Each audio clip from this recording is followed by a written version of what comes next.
Hello and welcome to episode 12 of SAAB Fever. My name is Frank, and in today's episode I'll be showing you how I was able to fix the P1105 error on my 9.5 for only a few pounds. While driving to work in the daily driver, the engine light came on and the car lost all power, as you would expect from a limp home mode.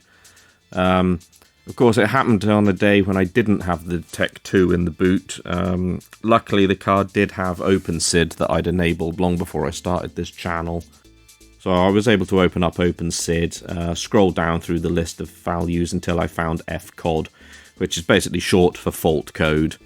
Unfortunately, for some reason known only to SAAB, the fault codes are shown in a decimal equivalent of a hexadecimal number. You'll see here the FCOD of 4357. Running that through a converter on my phone converts it into the hex equivalent of 1105. I was able to go on the internet, look up SAAB 9.5 P1105 faults, and I was slightly alarmed at what I had discovered. See, although I've had this car for about a year now, in that year we've had 3 lockdowns in the UK, so I really haven't driven it far at all. When I looked the code up on various internet forums, I was quite alarmed to see that likely culprits of that error are things like a blocked exhaust, so the catalytic converter collapsed in on itself, or things like severe turbo damage. So I really wasn't looking forward to having to fix this. I was expecting possibility of quite a large bill. After work, I limped the car back home, plugged the Tech 2 in to see what it thought of it all. As you can see here on the code, it is definitely the 1105. Thankfully, the Tech 2 by itself actually gives some indication of what it might be. The fault code being charge air absolute pressure sensor, and seems to be suggesting hose leakage. So I figured I'd start first by checking the hose that comes up from the intercooler. They are known to split from time to time. This isn't really a thorough test at all. I'm doing my best to squeeze it here and feeling for any holes, I suppose. But realistically, there's been countless stories on the internet in the past of those having a split in them, and you really can't tell until you take it out of the car, but I thought I'd check it out first anyway.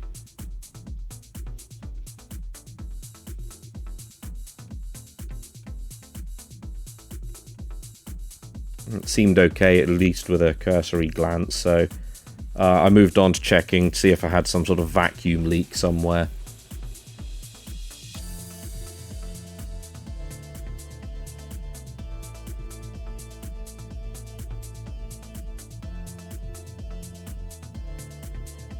Also just check the sensor itself is actually plugged in.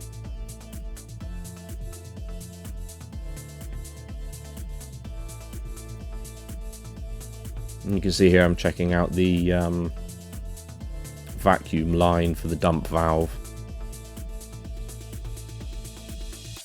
Just following it back to the bulkhead.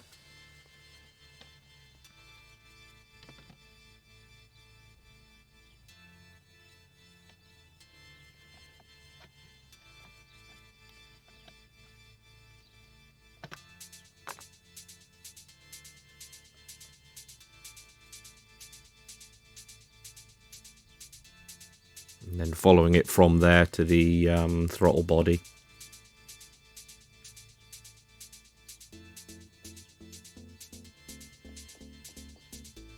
I believe this is the moment where it all changed. Looking down from above at the turbo itself, I could actually see that the wastegate actuator was hanging off, just sitting there freely by itself.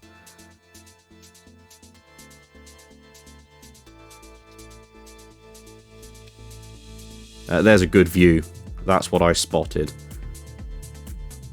And you can see the wastegate arm there is disconnected from the vacuum operated actuator.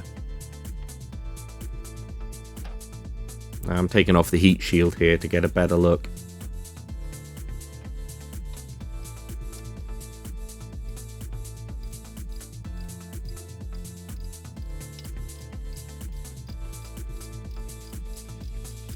It's just held on with one 13mm nut that I've now lost.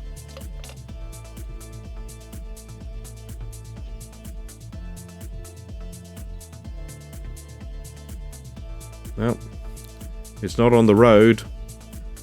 It's down there somewhere, but I'll be damned if I can see it.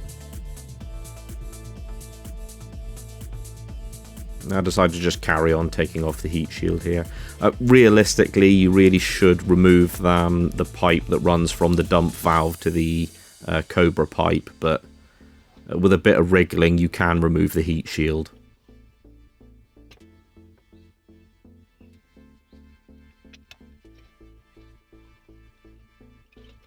There you go, see, told you so. So there's a better look. You can see the dark and strangely slightly oily actuator rod there.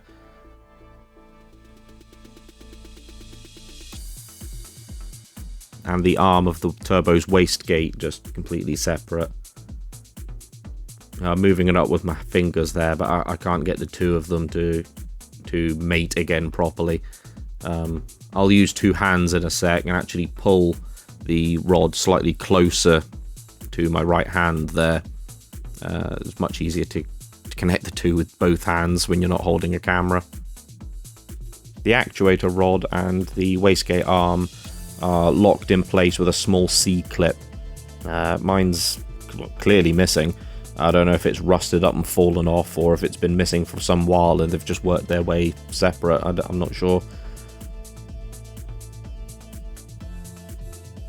I did toy with the idea of bodging it together, perhaps with a very small Jubilee clip or some such, but I have the Project 9.5 and that's on the road, so I decided to just drive that to work for a few days until the C-clips showed up.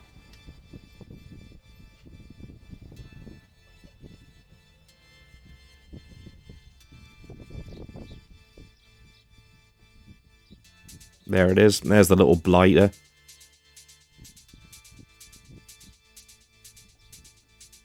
The C-clip itself actually locks on to the wastegate arm on the other side of the actuator rod when they are connected. I'm doing my best to push it on with my fingers here, but I'll be honest, it kind of hurts my dainty little fingers, so I used one of my 3/8 extension bars there that used that. Basically, I positioned it in place with my fingers and then used the bar and just to push it on that final step.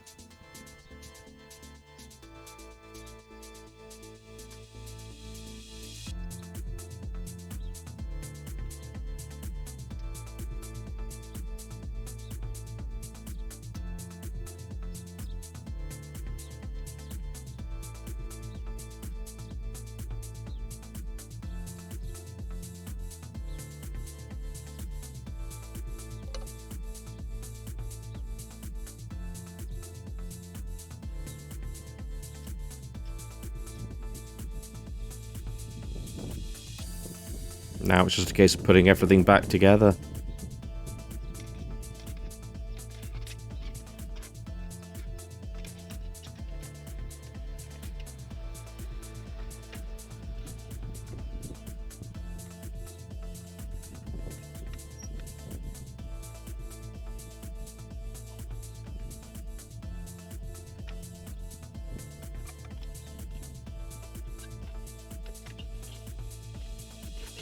I hope this serves as a lesson not to expect the worst. There is at least a small possibility that your problem is relatively simple and can be fixed cheaply and without much fuss. Although obviously I can't rule out something like a blocked cat in the future. Certainly in this instance, it wasn't the case. It was actually very simple and very cheap to fix.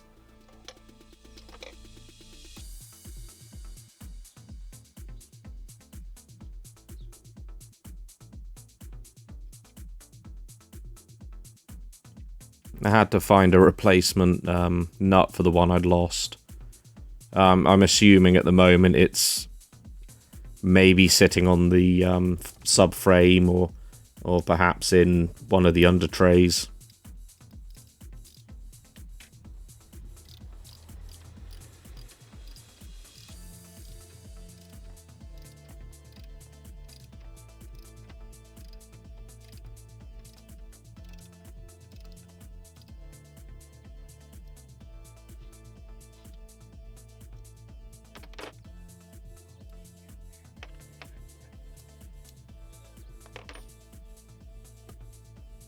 I've cleared the codes, took it for a test drive, everything's fine now.